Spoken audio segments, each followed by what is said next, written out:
Hello दोस्तों, मेरा नाम मान सिंह है और आप मेरा यूट्यूब चैनल देख रहे हैं MK ब्लॉग। तो दोस्तों, आप सब कैसे हैं? आई होप कि सब ठीक ठाक होंगे, आपका परिवार बिल्कुल ठीक ठाक होगा।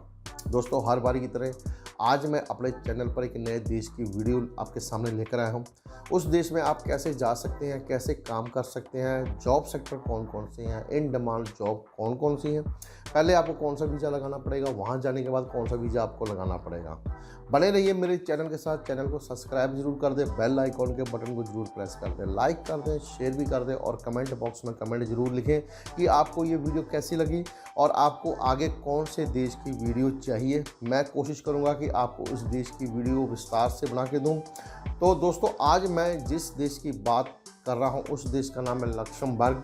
तो ये बहुत ही छोटा सा एक देश है, यानी कि आप अगर इसको मैप पे भी देखोगे तो आपको बहुत छोटा सा नज़र आएगा। इस देश के चारों तरफ कहीं भी समुंदर नहीं है, सब लैंड है और इसके जो चारों तरफ कंट्रियाँ लगती हैं और सब लैंड वाली कंट्रियाँ लगती हैं।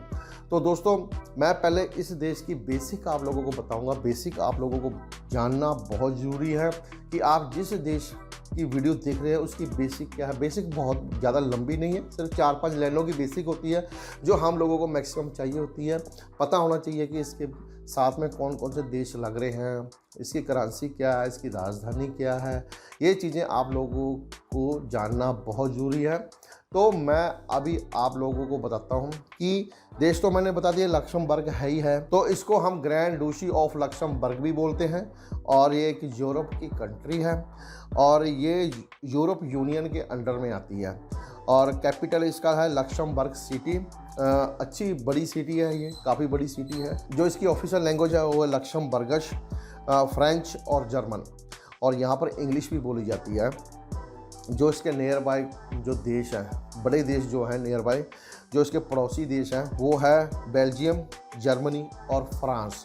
जिस धर्म के लोग यहाँ रहते हैं वो है क्रिश्चियन, रोमन कैथोलिक और अदर धर्म के भी लोग यहाँ रहते हैं, मगर मैक्सिमम ये दो धर्म जो हैं वहाँ पर ज़्यादा रहते हैं।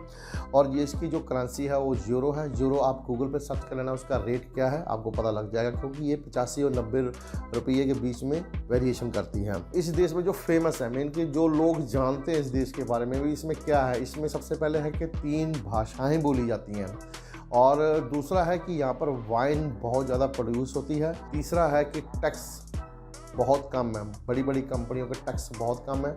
टैक्स कम होने की वजह से जो यहाँ पर वर्कर काम करते हैं तो उनके ऊपर भी टैक्स कम पड़ता है, तो इस वजह से ये काफ़ी मशहूर है। अभी हम बात करेंगे कि यहाँ पर जॉब सेक्टर कौन कौन से हैं। जॉब सेक्टर है banking, steel, information technology, mean कि जिसको हम IT बोलते हैं, टूरिज्म और एग्रीकल्चर, ये इसके जॉब सेक्टर है मेन। और यहाँ पर जो इन डिमांड जॉब्स हैं वो हैं अकाउंटिंग, फाइनेंशियल ऑडिटर्स, जो यहाँ पर इन डिमांड जॉब्स हैं। इन डिमांड जॉब जो यहाँ पर मैक्सिमम लक्समबर्ग में खुलती रहती हैं वो डिमांड जॉब्स हैं अकाउंटिंग की, फाइनेंशियल ऑडिटर्स की, IT स्टडीज़ एंड डेवलपर की, catering, kitchen staff, law, secretary work, banking, risk analyse और मैनेजमेंट और फाइनेंशियल सेक्टर्स। यहाँ के जो इन डिमांड जॉब्स के जो सेक्टर हैं, मीन की इनकी जॉब्स वहाँ पर निकलती रहती है। फॉरेनर वर्कर के लिए भी निकलती हैं, उनके खुद के जो वहाँ पर सिटीजन हैं उनके लिए भी निकलती है। यूरोप कंट्री में जो सिटीजन्स लोग हैं और वहाँ पर रहने वाले जितने भी लोग हैं उनके लिए भी ये जॉब्स निकलती है। मैं पहले आप लोगों को बता देता हूँ कि जॉब का क्राइटेरिया क्या होता है। जॉब निकलने का क्राइटेरिया ये होता है कि पहले लक्समबर्ग या किसी भी यूरोप कंट्री के या किसी भी और भी कंट्रियों के जितने भी एम्प्लॉयर्स या वहाँ की कंपनियाँ सबसे पहले अपने देश के अंदर एक एडवर्टाइजमेंट देती हैं।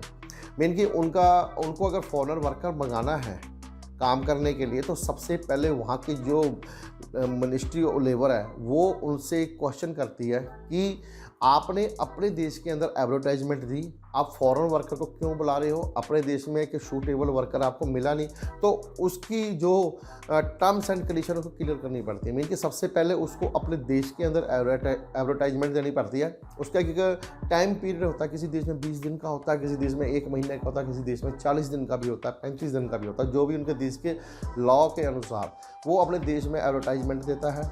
उसको कोई वर्कर नहीं मिलता है तो फिर वो फॉरेनर वर्कर को बुलाता है। मगर यूरोप कंट्री का थोड़ा सा अलग है। मीन कि यूरोप कंट्री में सबसे पहले क्या होता है कि अपने देश में तो एडवर्टाइजमेंट देनी ही पड़ती है, फिर उसके बाद यूरोप की जितनी कंट्री यूरोप यूनियन के अंडर में आती हैं उसमें भी एडवर्टाइजमेंट देनी पड़ती है। फिर इन दोनों, एक तो खुद की कंट्री, एक यूरोप यूनियन के अंडर में जितनी कंट्री आती हैं उन दोनों कंट्रियों में अगर वर्कर नहीं मिलता है, काम करने के लिए अच्छा सूटेबल वर्कर नहीं मिलता कंपनी को, तो फिर तीसरा पार्ट हो कि फॉरेन कंट्री से वो वर्कर को बुला सकते हैं। ये ज़रूरी नहीं है कि उनको वर्कर इंडिया में मिले, ये ज़रूरी नहीं है कि पाकिस्तान में मिले, बांग्लादेश में मिले, उनको कहीं से भी उनको सूटेबल वर्कर मिल गया जिसका रिज्यूम उनको अच्छा लगा वर्ल्ड में, तो वो उस कंपनियाँ उस वर्कर को बुला के अपने कंपनी में रख सकती हैं।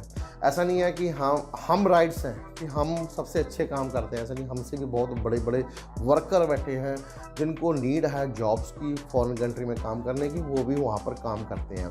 तो ये इनका एक तरीका है जॉब का। दूसरी बात यह है कि ये कंपनी और एम्प्लॉयर्स मिनिस्ट्री ऑफ लेबर के साथ टाई अप होना चाहिए, मीन कि उनके साथ रजिस्टर ज़रूर होना चाहिए, तभी ये लोग फॉरेनर वर्कर को बुलाने के लिए परमिट करते हैं कंपनियों को। और उसमें क्या होता है कि फॉरेनर वर्कर को अगर बुला रहे हो तो पूरी जिम्मेवारी उस कंपनी की, उस एम्प्लॉयर की हो जाती है जब तक फॉरेनर वर्कर वहाँ काम करता है। तो मैंने अभी आप लोगों को बताया कि इन डिमांड जॉब कौन कौन सी हैं। अभी बात करेंगे लक्समबर्ग वीज़ा टाइप, मीन कि वहाँ पर कौन कौन से वीज़े लेने पड़ते हैं, कौन कौन से वीज़े होते हैं।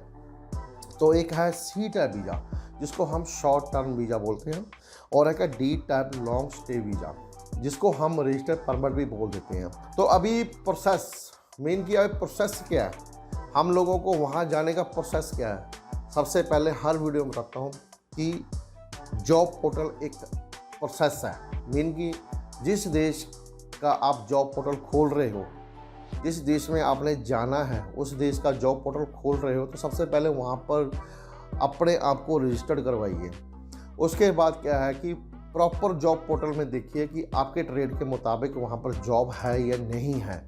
अगर जॉब निकलती है तो उसके बाद उसकी डेट देखिए, भी ये डेट कौन सी है, फ्रेश डेट है, अभी लेटेस्ट जॉब निकाली है। फिर उसके बाद नीचे दिए हुए ईमेल आईडी के ऊपर तो अपना international resume, eye catching resume with covering letter आप कंपनी में सेंड कर दीजिए। थोड़ा सा पेशेंस रखिए। और उसके बाद क्या है कि आपके ट्रेड के हिसाब से अगर उस कंट्री के अंदर अलग अलग कंपनियों में जॉब्स निकली हैं तो आप अपना रिज्यूम अलग अलग कंपनियों में भी सेंड कर सकते हैं। हर बार की तरह बताऊंगा, अलग अलग ट्रेड के रिज्यूम मत सेंड करना, एक ही ट्रेड के अलग अलग कंपनियों में रिज्यूम सेंड कर सकते हो अगर अलग अलग कंपनी में आपके एक ही ट्रेड की वैकेंसीज खुली हुई हैं। तो इतना ध्यान रखें, पेशेंस रखें, थोड़ा ये रखें, सब्र करें कि आने वाले समय में कितना टाइम लग जाएगा मेरे को जवाब मिलने में, 15 दिन, 20 दिन, 1 महीना भी लग सकता है, क्या आप तक नाम ही आए। तो ऐसा कुछ नहीं हो कि आपका अकेले का रिज्यूम उस कंपनी में नहीं जाता है, वहाँ पर वर्ल्ड के हर एक कंट्री का रिज्यूम वहाँ जाता है। जिन जिन वर्करों को नीड होती है वो अपना रिज्यूम सेंड करते हैं, तो जो उनको वर्कर अच्छा मिलेगा वो उस हिसाब से उस वर्कर को रख लेते हैं। तो आप अलग अलग कंट्रियों में अपने रिज्यूम को सेंड कीजिए। मैंने बहुत कंट्रियों की मेरे चैनल के ऊपर वीडियोज़ हैं, आप उनको देखिए, उनमें भी रिज्यूम अपने सेंड कीजिए, आपको किसी न किसी कंट्री में पक्का जॉब मिलेगी। तो मैंने बता दिया जॉब ऑफर लेटर के बारे में। जैसे ही आपका वहाँ पर रिज्यूम गया और वहाँ की कंपनी ने आपने रिज्यूम पर स्टडी की, देखा कि अच्छा वर्कर है, इसने अच्छा काम किया है, तो आपको वो जॉब ऑफर लेटर सेंड करती है आपके दिए हुए मेल आईडी के ऊपर। मीन कि आपके रिज्यूम के अंदर मेल आईडी होती है, उस पर दिए हुए मेल आईडी पर जॉब ऑफर लेटर सेंड करती है। फिर वो जॉब ऑफर लेटर आपने लेकर अपने सारे डॉक्यूमेंट के साथ, मीन कि कल्ला जॉब ऑफर लेकर नहीं जाना, आपने अदर डॉक्यूमेंट जो बेसिक डॉक्यूमेंट होते हैं उनके साथ जाकर आपने टेम्परेरी एक वीज़ा अप्लाई करना है।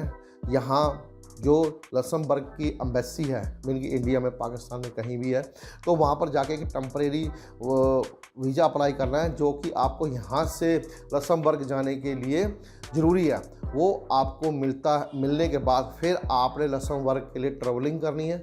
वहाँ जाने के बाद आपने अपने लिए वहाँ पर काम करने के लिए, वहाँ पर लॉन्ग स्टे रुकने के लिए आपको work permit plus resident permanent apply करना है। इसके लिए आपका जो एम्प्लॉयर और आपकी कंपनी है वो आपकी फुल हेल्प करेंगी।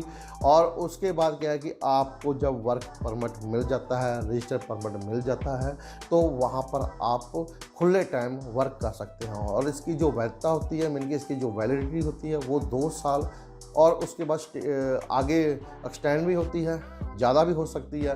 तो इस चीज़ों का ध्यान रखना बहुत ज़रूरी है। ये चीज़ें आप लोगों के लिए बहुत ज़रूरी होती है जो मैं आप लोगों को बता रहा हूँ। तो अभी मैं बात करता हूँ डॉक्यूमेंट की।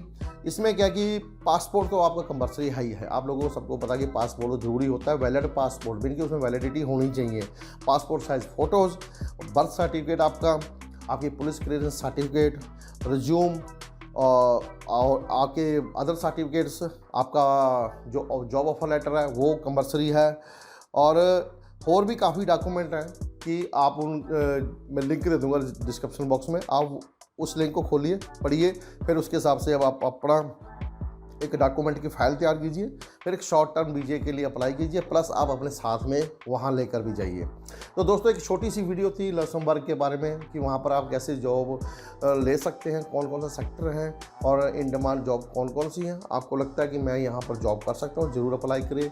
वहाँ की जॉब पोर्टल खोलिए लक्समबर्ग का और वहाँ पर अप्लाई कीजिए। अप्लाई करने में कोई पैसा नहीं लगता, कुछ नहीं लगता है। आप अपना लगता है कि मैं लक्समबर्ग में काम करूं, वहाँ पर जाके अपना भविष्य बनाऊं, तो ज़रूर आप अप्लाई कीजिए। तो दोस्तों ये वीडियो आपको कैसी लगी मेरे को कमेंट बॉक्स में ज़रूर बताना। चैनल को सब्सक्राइब जरूर कर देना, बेल आइकॉन के बटन को जरूर प्रेस कर देना, लाइक कर देना, शेयर भी कर देना। दोस्तों अभी मैं आप लोगों से इजाज़त चाहता हूँ।